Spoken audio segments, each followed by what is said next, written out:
এই রমজানে একটি নামাজের কথা বলবো, শত কষ্ট হলেও এই নামাজটা আপনি ছাড়বেন না, একবার হলেও এই নামাজটা আপনি পড়বেন।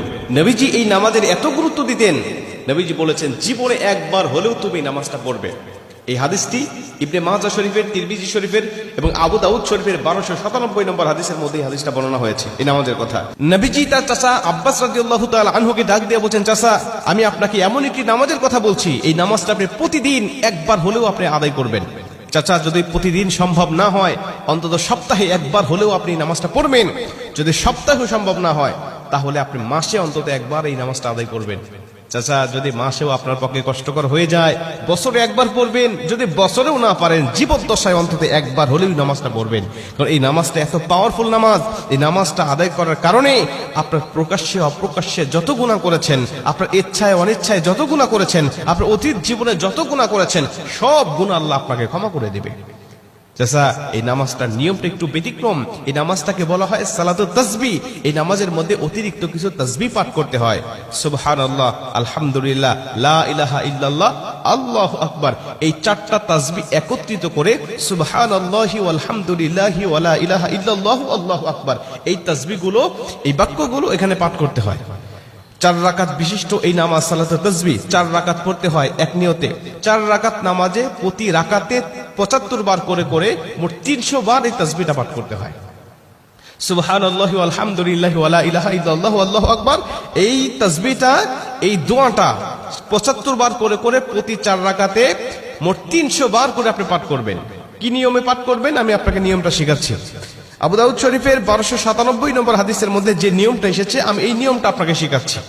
আমাদের সমাজে আর বেশ কিছু মানুষ বেশ কিছু নিয়ম বলে, কিন্তু আমি আপনাকে হাদিস থেকে সরাসরি নিয়মটা জানাচ্ছি। এটা আপনি রেকর্ড করে নেন, খাতা কলম থাকলে লিখে নেন।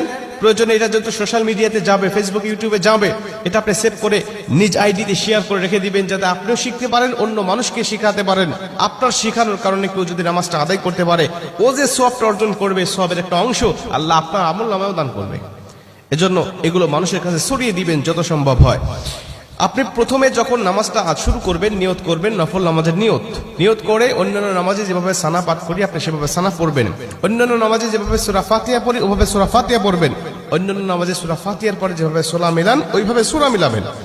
সূরা মিলানোর পরে রুকুতে যাবার আগে দাঁড়ানো অবস্থায় আপনি 15 বার এই তাসবিহটা পাঠ করবেন। সুবহানাল্লাহি ওয়াল হামদুলিল্লাহি ওয়া লা ইলাহা ইল্লাল্লাহু আল্লাহু আকবার। এই তাসবিহটা পাঠ করলেন 15 বার।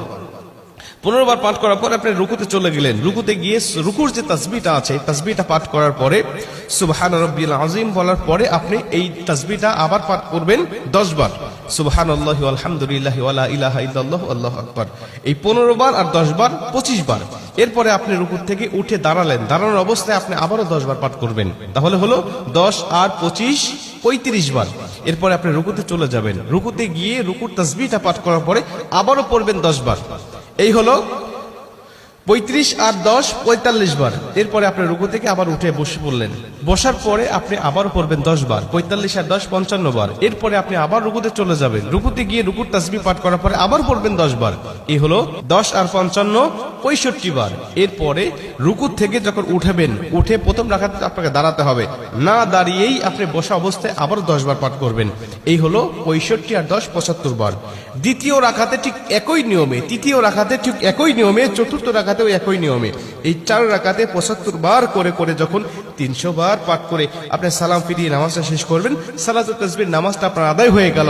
এই নামাজ শেষ করে আল্লাহ পাকের কাছে আপনি দোয়া করবেন, যেভাবে ইচ্ছা চাইবেন আল্লাহ পাক আপনার দোয়াটাকে কবুল করে নেবে।